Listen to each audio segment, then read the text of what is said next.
उंगली था ना, उंगली वो गल गया था। अब क्यों गला था?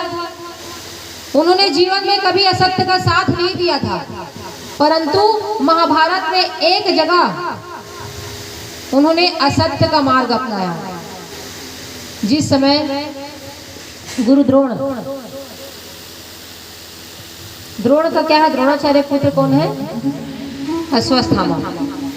तो अश्वत्थामा जो है उसका पुत्र है। द्रोणाचार्य को मारना बहुत कठिन कार्य था, वो मर नहीं रहा था। तो इधर भगवान योजना बनाए कि ऐसे तो ये क्या करेंगे, बहुत सारे पांडवों का जो सेना है उसका विनाश कर देंगे। तो उन्होंने क्या किया, एक अश्वत्थामा नामक हाथी था ना, उसको भीम के द्वारा मरवा दिया। और यहाँ पर सब चिल्लाने लग गए, अश्वत्थामा हतः, अश्वत्थामा हतः, अश्वत्थामा हतः। जय हो। राधे राधे। सभी भक्त कथा पे ध्यान दीजिए। अश्वत्थामा हतः, अश्वत्थामा हतः। सब लोग चिल्ला रहे हैं किसके आदेश पर? भगवान श्री कृष्ण के आदेश पर। तब उस समय द्रोणाचार्य के कानों में यह बात पड़ गया, अश्वत्थामा हतः। तो वो कहता है, अश्वत्थामा ऐसा मेरा पुत्र कैसे मर सकता है, मैं तुम लोग के बात पे विश्वास नहीं कर सकता। तो सब लोग बोलते हैं भगवान कृष्ण से पूछ रहे, ये तो बिल्कुल ठगिया और झूठा इंसान है, मैं इसे नहीं पूछ सकता, सबको ठगने का कार्य करता है।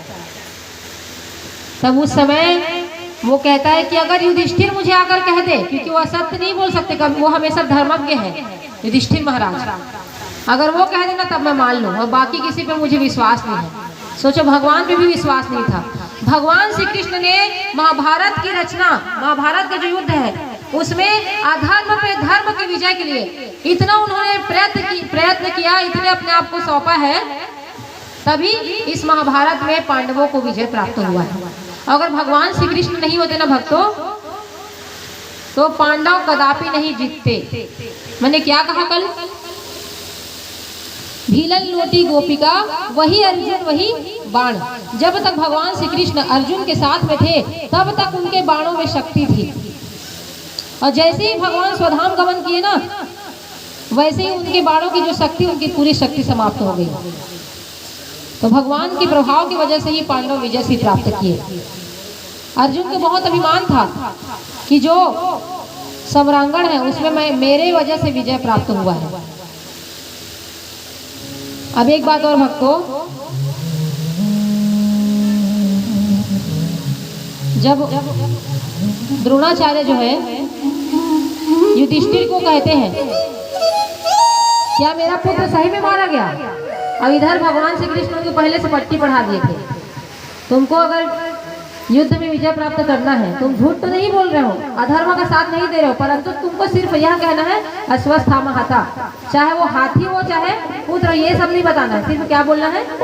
अश्वत्थामा हतः। तब इस बात को सुन करके युधिष्ठिर महाराज ने भगवान के आदेश को माना। भगवान के आदेश को मान करके उन्होंने द्रोणाचार्य के पास जाकर क्या कह दिया? द्रोणाचार्य ने पूछा, क्या मेरा पुत्र मारा गया? क्या अश्वत्थामा मर गया? तो द्रोणाचार्य के पास जाकर युधिष्ठिर ने क्या कह दिया? हाँ भगवान, अश्वत्थामा हतः। तो उस बात को सुनते ही ना द्रोणाचार्य अपने रथ से गिर पड़े, और उसी समय जयद्रथ ने आकर उनके शीश को काट दिया।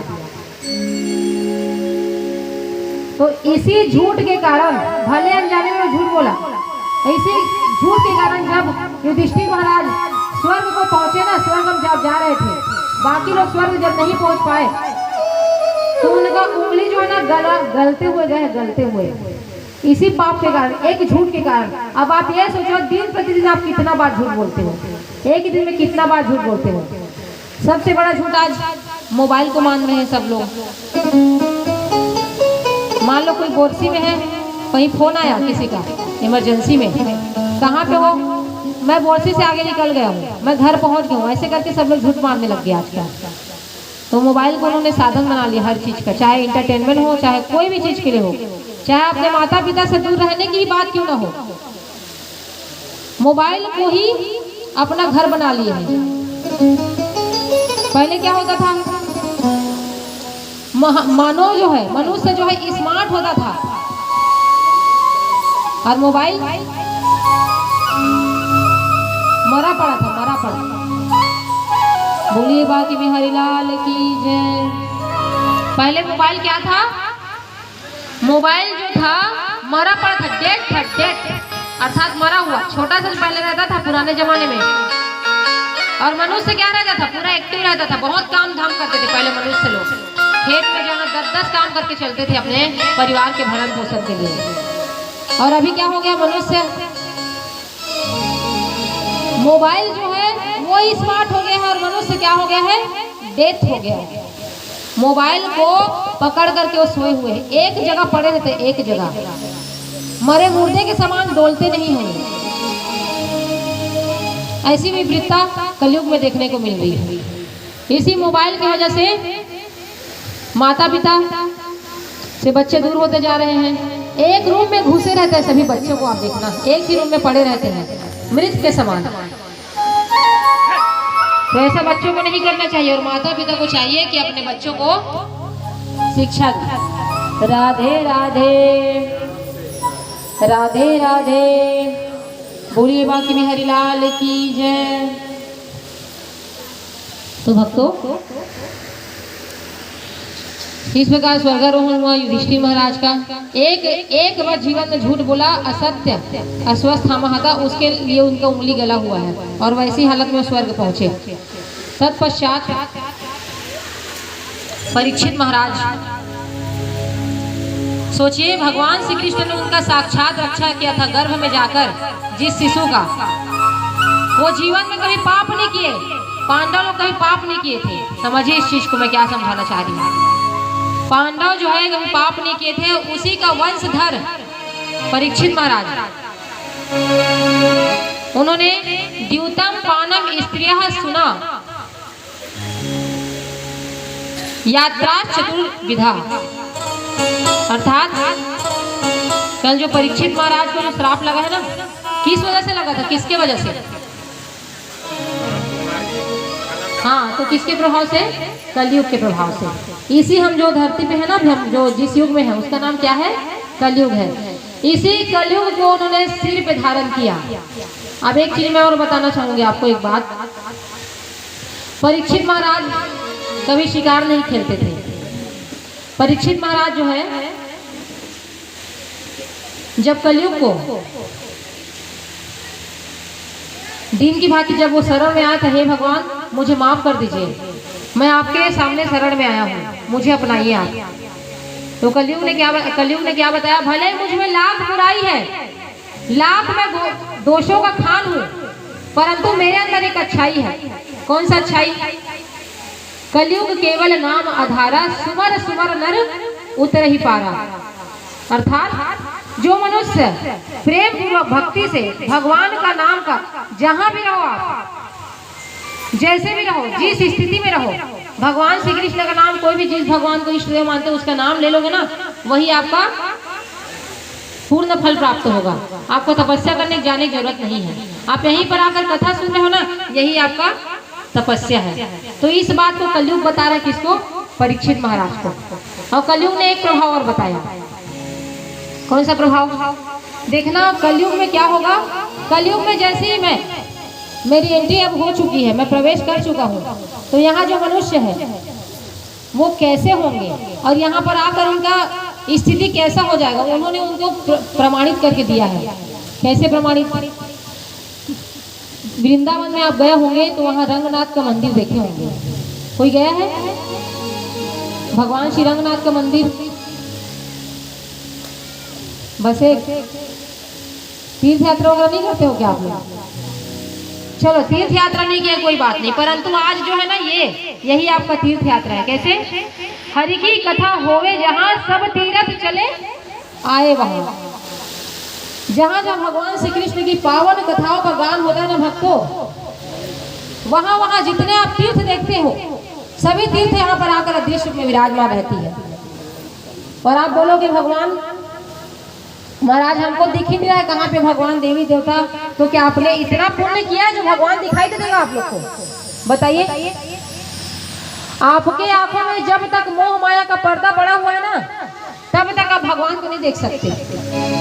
जिस दिन आपके नेत्रों से मोह माया रूपी पर्दा हट जाएगा, भगवान का साक्षात्कार हो जाएगा ना, उस समय क्या होगा, भगवान को आप देख सकते हो। जिस प्रकार प्रहलाद महाराज को हर जगह जैसे कि वो राक्षस के घर में थे, हिरण्यकश्यप राक्षस के घर में थे, फिर भी वो क्या करते थे, जैसे कि आपने देखा होगा कमल के पुष्प को, कमल का पुष्प क्या करता है, कीचड़ में रहते हुए भी वो अपने आप को अलग रखता है। वैसे ये संसार क्या है, कीचड़ है। और आप लोग एक कमल की फूल बनना या कीचड़ में ही सना करके रहना है, वो आपके ऊपर डिपेंड करता है कि आप किस प्रकार से रहना चाहते हो। कमल का फूल कीचड़ में फूलते हुए भी अपने आप को कीचड़ से अलग रखता है। उसी प्रकार जो मनुष्य भगवान का परम भक्त होगा ना, वो इस संसार से अपने आप को विरक्त रखेगा, अलग रखता है वो अपने आप को। तो वही कमल के फूल के समान फूलता है और उसका नाम अमर होता है। चाहे मीराबाई का नाम हो, चाहे नरसिंह मेहता का नाम हो, चाहे तुलसीदास का नाम हो, चाहे भक्त प्रहलाद हो, चाहे ध्रुव हो, कितना भी, रसखान का देख लीजिए, रसखान को, रसखान मुसलमान था पर हमारे बाके बिहारी के शरण में जैसे ही आए ना, वो उनको साक्षात भगवान श्री कृष्ण दर्शन दिए हैं। कहते हैं ना, निर्मल मन जन सो मोहि पावा, मोहि कपट छल छिद्र न भावा। परमात्मा को कौन पा सकता है, जिसका मन निर्मल हो, जिसका मन स्वच्छ हो। अब आपके मन में रात दिन विकार भरे हुए हैं, काम क्रोध लोभ मोह अहंकार, रात दिन पैसा पैसा करते जा रहे हैं, धन चाहिए, पुत्री को ये करना है, ये करना है, घरेलू चीज को ही सोचते रहेंगे, सांसारिक व्यक्ति को ही सोचते रहेंगे, तो आप किस प्रकार से भगवान के दर्शन कर पाओगे। तभी इस प्रकार भगवान को आप ऐसा नहीं पा सकते। आपको उसके लिए आपके मन को निर्मल बनाना पड़ेगा, और निर्मल बनाने के लिए क्या करना चाहिए आपको, भगवान की कथा को शुद्ध हृदय रूपी भगवान को अपने हृदय में निवास करवाना चाहिए। कथा अच्छे से सुनिए, भजन उनका गाइए, अपने मुख से उनका नाम लीजिए, जिससे आपका जीवन भगवान में केंद्रित हो जाए। और आपका मन क्या होगा, भगवान क्या करेंगे, जिस दिन आप कथा सुन लोगे ना अच्छे से, उस दिन आपके मन को भगवान निर्मल कर देंगे, पावन कर देंगे। जैसे कि मोबाइल को आप देखते हैं, हर बार आप लोग अपडेट करते रहते हो, कंप्यूटर है उसमें भी क्या होता है, वायरस घुस जाता है, मोबाइल में भी क्या होता है, वायरस घुस जाता है। तो आप लोग अपडेट करते हो कि नहीं, एंटीवायरस डालते हो कि नहीं कंप्यूटर में। तो वैसे ही मनुष्य के शरीर में जब बच्चा रहता है ना, छोटा सा, जब हम बच्चे रहते हैं तो उस समय हम 24 कैरेट के सोने के साथ उत्पन्न होते हैं। उस समय हमारा मन, जब हम छोटे से बच्चे रहते हैं, उस समय हमारे मन में किसी भी प्रकार का विकार नहीं होता है।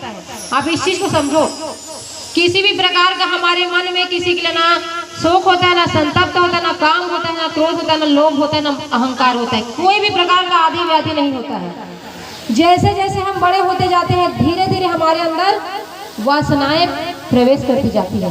हमारा 24 कैरेट के जो हम सोना थे ना बचपन में, तो हमारे शरीर के अंदर में जो वासनाएं हैं जैसे ही प्रवेश करती है तो मिलावट कहा गया है उसी को। 24 कैरेट के सोने में आप तांबा, जस्ता, टीन, पीतल वगैरह सब मिला दो तो मिलावटी तो कहलाएगा, सोना तो नहीं कहलाएगा। तो वैसे हमारे शरीर में भी मिलावट हो चुका है। बचपन भगवान ने जब हमको जन्म से जब हम जन्म लेते हैं ना, तो उस समय हम छोटे थे, तो उस समय हमको भगवान ने इतना अमूल्य शरीर दिया, परंतु हम जैसे जैसे बड़े होते गए, हम सारी व्यक्तियों की बातों में आकर के अपने आप में मिलावट करते जा रहे हैं।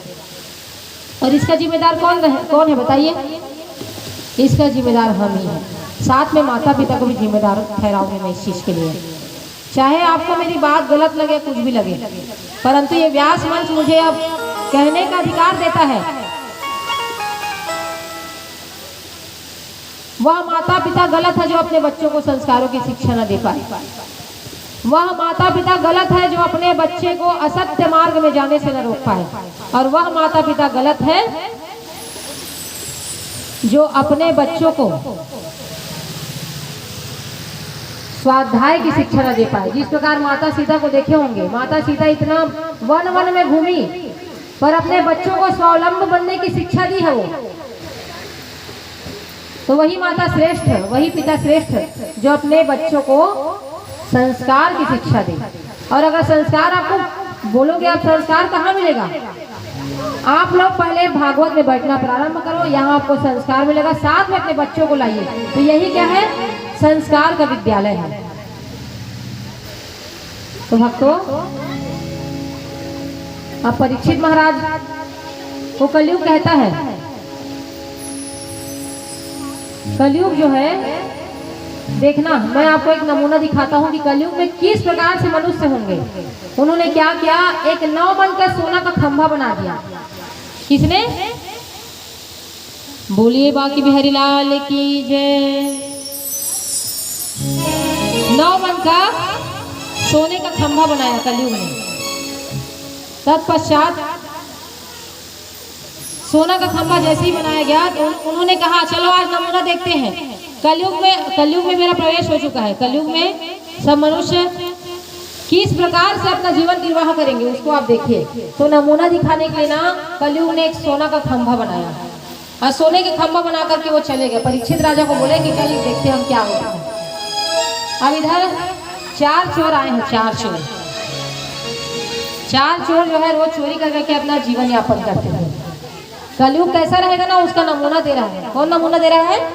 कलयुग जो है। मेरे युग में इंसान कैसे अपना जीवन जिएंगे उसको देखो, कैसा नमूना देता हूँ मैं। परीक्षित महाराज उनके बात को मान लिए। इधर 4 चोर आए हैं, सबके घर में द्रव्य हरण करते थे। तो उन्होंने अचानक से वो जो सोने का खंभा था ना, उसको उन्होंने देख लिया और सोने के खंभे को देख करके सोचते हैं, अरे हम तो रात दिन चोरी करते जाते हैं सबके घर में, अब छोटा मोटा चोरी नहीं करना पड़ेगा हमको। क्यों? इतना बड़ा सोने का खंभा गड़ा हुआ, इसे तो हम चुरा लेते हैं, इसको काट के अपने पास रख लेते हैं। तत्पश्चात हमको जीवन भर कुछ चुराने की जरूरत ही नहीं पड़ेगा, आराम से बैठ करके खाएंगे। तब मेरे प्यारे भक्तों, ऐसा उन्होंने विचार विमर्श किया और 4 चोर क्या डिसाइड किए, क्या प्लान, क्या योजना बनाए। 3 चोर इधर ना वो सोना का जो खंभा गड़ा था उसको काटने में लग गए और एक चोर को भेज दिया खाना बनाने के लिए, जाओ तुम खाना बना के आओ। जब भोजन बनाने चला गया, इधर 3 चोर क्या कर रहे हैं? उस खंभे को काटने में लगे हुए हैं।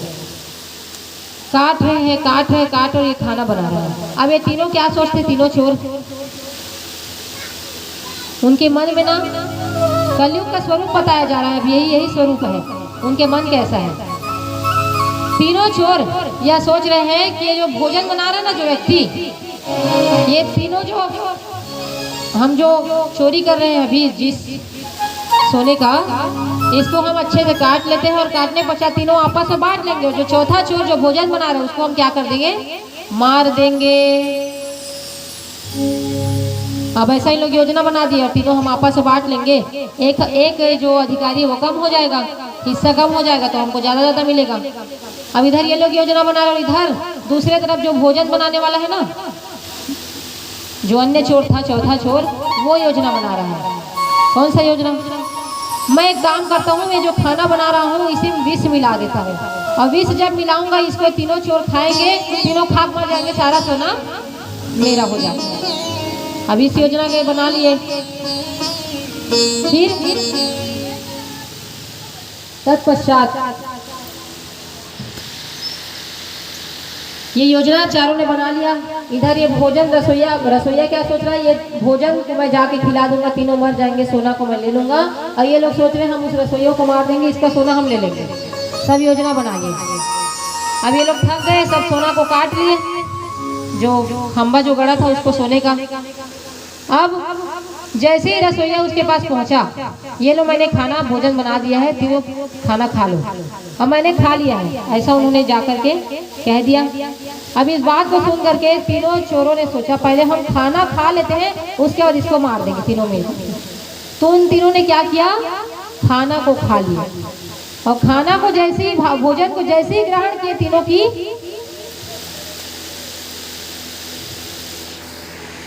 ऐसा आप सोच रहे होंगे, ऐसा नहीं हुआ है। वही तो मैं देखना चाह रही हूँ, क्या जवाब देते हो आप।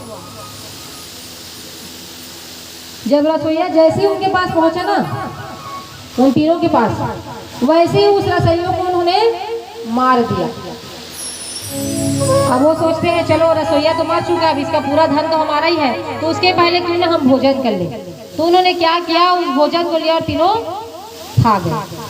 और खाने के पश्चात जैसे ही भोजन किया और वैसे ही उनका प्राणांत हो गया। बोलो बाकी बिहारी लाल की जय। अब जैसे ही कलयुग और परीक्षित महाराज सुबह रात्रि होने के पश्चात सुबह जैसे ही वहां पर पहुंचे हैं कि कलयुग के मनुष्य क्या करेंगे, वो इस जन्म में कैसा स्वरूप धारण